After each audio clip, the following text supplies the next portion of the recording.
शीतल हेम मंदिर शोभितम् निकट गंगा बहत निर्मल बद्रीनाथ विश्वम्भरम् श्री बद्रीनाथ विश्वम्भरम्।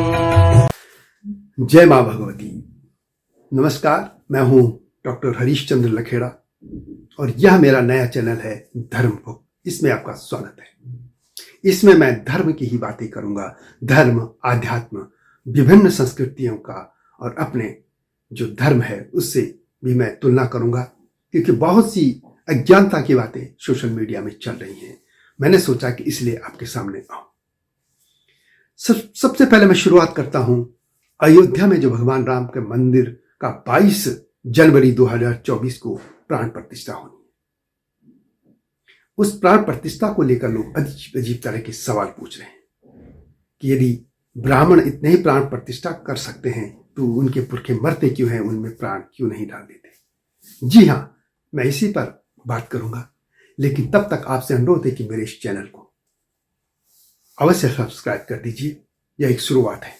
धर्म पर भी बात करूंगा, लेकिन आप जानते हैं कि पहले ही मेरे हिमालयी लोग जो हिमालयी सभ्यता पर है वो भी है, और एक समसामयिक जो मुद्दे हैं न्यूज चैनल उस पर भी है, HCN न्यूज, इनको भी देखिएगा। तो बात करते हैं पहले प्राण प्रतिष्ठा की। प्राण प्रतिष्ठा क्या है? प्राण प्रतिष्ठा का मतलब ये नहीं है कि किसी भी हमने मूर्ति में प्राण डाला और वो फिर चलने फिरने लगेगी, आपसे बात करेगी। बिल्कुल नहीं। एक शब्द है प्राण प्रतिष्ठा, कि प्राण प्रतिष्ठा शब्दों में सर्वोच्च है, यानी प्राण, यदि जब तक हमारे शरीर में प्राण है तो हम तभी चलते हैं, प्राण नहीं है तो कुछ नहीं है। इससे जो सर्वोच्च पराकाष्ठा है शब्दों की, वो अपने अपने भगवान के लिए दिए, अपने आराध्य के लिए दिए। प्राण प्रतिष्ठा का इतना ही मतलब है कि हमारे जो आराध्य हैं उसमें हमने एक विधिवत पूजा की, एक सम्मान दिया उनको, और उस दिन से हम ये मानते हैं कि उनमें प्राण है, तो हम उनसे बात करेंगे, हमसे उनसे जुड़ेंगे और हम उनसे अपने दुख, दर्द, पीड़ा जो भी है वो भी बयां करेंगे, आशीर्वाद मांगेंगे और उनसे हम संवाद कर सकेंगे। अब सवाल यह है कि हम एक मूर्ति में क्या ऐसा हो सकता है? बिल्कुल नहीं जी, पत्थर है। ये पूरे सनातनी में जानते हैं, तमाम हमारे जो पौराणिक काल से जो महान ऋषि हुए, संत हुए, ज्ञानी हुए, वो भी जानते हैं। लेकिन ये भावना का एक अपने आस्था का मतलब है, आस्था का ये मामला है। अब जैसे आप मैं बताऊं, जो लोग मूर्ति पूजक नहीं हैं, जो मूर्ति पूजा करने वालों का बिल्कुल सख्त खिलाफ रहते हैं, एक मुहिम चलाते हैं, उनकी हत्या तक कर देते हैं, वे लोग भी, उनके भी तो कुछ आस्था स्थल है, और वे अपने घरों में उनकी फोटो तो लगाते हैं। अब देखें, यदि ये पत्थर है तो वो भी तो एक कागज का टुकड़ा है, तो आप उस कागज को देखकर आपके मन में क्यों श्रद्धा आ जाती है? इससे भी हट जाइए। आपके पास आपके माता पिता या जिनके माता पिता की मृत्यु हो चुके, उनकी या पुरखों की, दादा परदादा जो भी है, उनकी फोटो तो लगाते हैं। एक भाव जाता है ना आपका कि हाँ ये वो था। किसी राजा की या किसी किले की आप देखते तो भाव आता है कि हाँ ये वो जगह है, जबकि वो है नहीं, एक कागज है। वही सिद्धांत यहां भी लागू होता है। हमने भगवान को एक आकार, साकार रूप में देखा है, कल्पना की है उसकी कि ऐसा होगा, हम उसमें उससे जुड़ते हैं। ये प्राण प्रतिष्ठा है। इस बारे में विद्वान डॉक्टर गोविंद बल्लभ जोशी क्या कहते हैं, जरा उनका भी सुन लीजिए। आप उनको टेलीविजन चैनलों में देखते होंगे। नमस्कारम, नमो नमः। हाँ आचार्य जी नमस्कार। मुझे ये जानना है कि अयोध्या में जो भगवान श्री राम का जो नया मंदिर बन रहा है उसमें भगवान की मूर्ति की प्राण प्रतिष्ठा होनी है, तो ये प्राण प्रतिष्ठा क्या है और इसका महत्व क्या है, ये बता दीजिए। सबसे पहले आपको ऐसे पुनीत कार्य के लिए डॉक्टर हरीश लखेड़ा जी को बहुत बहुत वर्धापनम, शुभकामनाएं जी धन्यवाद। और भगवान राम का अयोध्या में जो अवतरण हुआ है जी, अयोध्या में अवतरण हुआ है, और उस अवतरण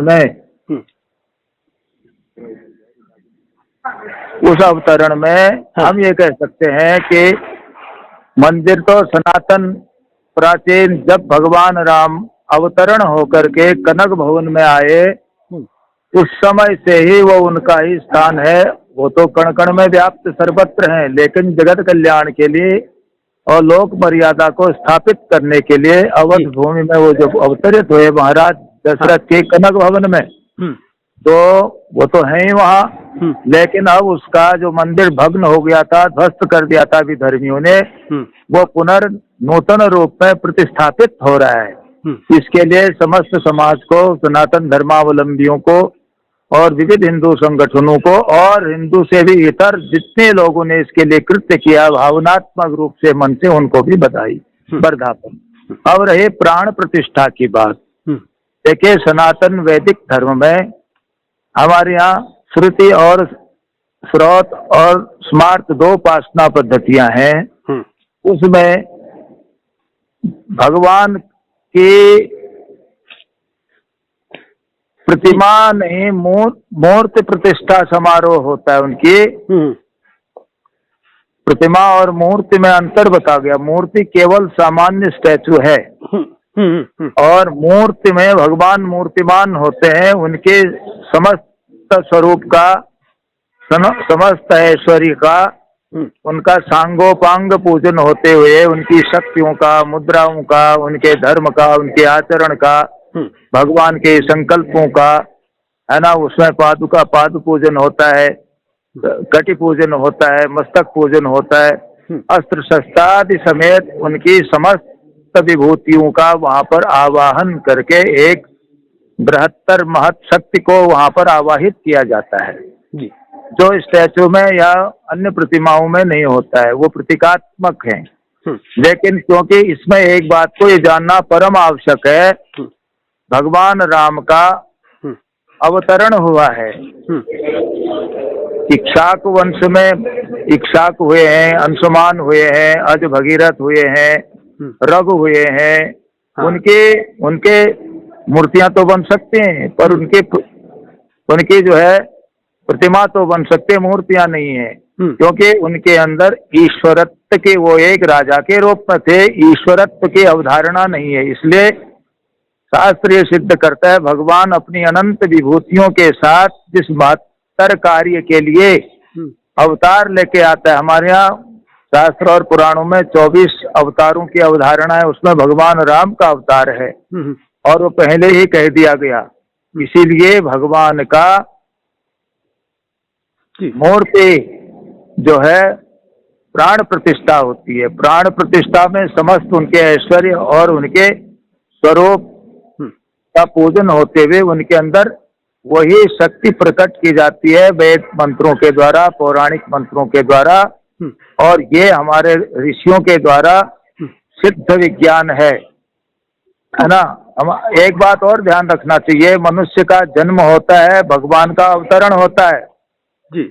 महाराजा दशरथ आज इतने प्रतापी थे, रघु आदि, उनका जन्म माना जाएगा। हाँ। उनका अवतार नहीं कहते हैं, जिसका अवतार है वही भगवान है। विशेष कार्य हेतु जो ईश्वरीय शक्ति एक जगह पूंजीभूत होती है, हाँ, वो अवतार है। इसलिए भगवान मर्यादा पुरुषोत्तम श्री राम, वो साक्षात भगवान वाल्मीकि जी ने श्रीमद् वाल्मीकि रामायण में लिखा है, रामो विग्रहवान धर्मः, साक्षात धर्म मूर्ति के रूप में भगवान राम का इस जगत में धर्म आचरण के उपदेश के लिए अवतरण हुआ है, प्रकट हुए हैं। अच्छा, एक चीज और बताइए, कुछ लोग कहते हैं कि ब्राह्मण यदि इस मूर्तियों में प्राण प्रतिष्ठा करते हैं, यानी प्राण लाते हैं, तो फिर उनके पितरों की मृत्यु क्यों हुई? वो अपने मृतक पितरों में प्राण क्यों नहीं फूंक देते? इसको किस तरीके से हम समझाएं? पितर केवल ब्राह्मणों के ही थोड़ी होते हैं, समस्त मानव जाति के पितर होते हैं। और पितरों के मुक्ति के लिए हमारे यहाँ वैदिक ब्राह्मण सनातन उससे जुड़े हुए जो निष्णात हैं, उनको ये आदेश निर्देश है, तुम केवल अपने ही पितरों का तर्पण मार्जन आदि नहीं करेंगे, जो नास्तिक और धूर्त किस्म के प्राणी जगत में संतान हो जाएगी, आपने उन अन्यान्य के लिए एक तर्पण आता है उसमें, है ना, तो उसके लिए भी तर्पण होता है। पितामह भीष्म के लिए तर्पण है उसमें। यह थे डॉक्टर गोविंद बल्लभ जोशी। अब मैं इस बात को आगे बढ़ाता हूं कि प्राण प्रतिष्ठा, इसलिए ये मत मानिए कि भगवान चलने फिरने लगेंगे, जैसे मैंने पहले भी कहा। यह सिर्फ अपने आराध्य से जुड़ने का मामला है और हम उनसे जुड़ते हैं। और ऐसा नहीं कि सनातन धर्म में सिर्फ मूर्ति पूजा ही नहीं, ये ऐसा सनातन धर्म है जिसमें पूजा कीजिए, नहीं कीजिए, मूर्ति पूजिए, मूर्ति पूजा के खिलाफ बोलिए, सब कुछ इतना लोकतांत्रिक एक धर्म है कि क्योंकि विभिन्न तरह की सभ्यताएं इसमें आती गई, और ये ऐसा महान धर्म है कि जिसने सभी को उनकी आस्था के साथ फलने फूलने का मौका दिया। आप भगवान को मानिए, मत मानिए, आप मूर्ति पूजिए, मत पूजिए, क्योंकि एक डेमोक्रेटिक सिस्टम, तभी तो सुप्रीम कोर्ट ने भी कहा कि एक जीवन शैली है। और हमारा धर्म ये भी नहीं होता कि हम पूजा करें शाम को, कभी भी हमारे धर्मों में ये नहीं लिखा गया है। हमारे धर्म का ये है कि मैं ईमानदारी से अपना जीवन जीऊं, अपने माता पिता की सेवा करूं, अपने गुरु की करूं, अपने आराध्य को मानूं, अपना मेरा जो कर्तव्य है उसको निभाऊं। ये मेरा धर्म है। मेरा देश, मेरी जाति, मेरी संस्कृति, जो मेरा समाज, उसके लिए मैं एक मेरी जो ड्यूटीज है, मेरी कर्तव्य है, उनको निर्वाह करूं। ये मेरा धर्म है। मेरा धर्म ये नहीं कि मैं इतनी बार पूजा करूं, इतने बार ये करूं, अपने धर्म के लिए दूसरों का गला काटूं, ऐसा बिल्कुल हमारे धर्म में नहीं। इस बार मैं विस्तार से बताऊंगा, लेकिन अभी था सिर्फ प्राण प्रतिष्ठा की। प्राण प्रतिष्ठा ये है कि फिर आपको रिपीट कर रहा हूं कि हम अपने आराध्य से जुड़ते हैं, बस। अन्य मुद्दों पे जो भी बहुत सी चीजें उनको ज्ञानता नहीं है, अज्ञानता में है, बता नहीं पाते, दूसरे लोग आपके डिस्कस कर लेते हैं और अपनी बातों को बढ़ा के हमने ये हमारे धर्म में ये, लेकिन हमारे धर्म को आपको जानना पड़ेगा। और मैं इसी मुहिम पे अब आपके सामने आया हूं, इसी उद्देश्य की मैं आपको बता सकूं। आशा करता हूं आपको ये बात समझ आई होगी। मिलता हूं जल्दी ही नए मुद्दे के साथ, नए विषय के साथ, धर्म, आस्था और हमारे जो संस्कार हैं इस पे। लेकिन आपसे अनुरोध है कि चैनल को सब्सक्राइब अवश्य कर दीजिए। मेरे 2 चैनल और भी हैं, मैंने पहले भी कहा। जय श्री राम, भगवान विष्णु। तो मिलता हूं जल्दी आपके साथ, तब तक नमस्कार।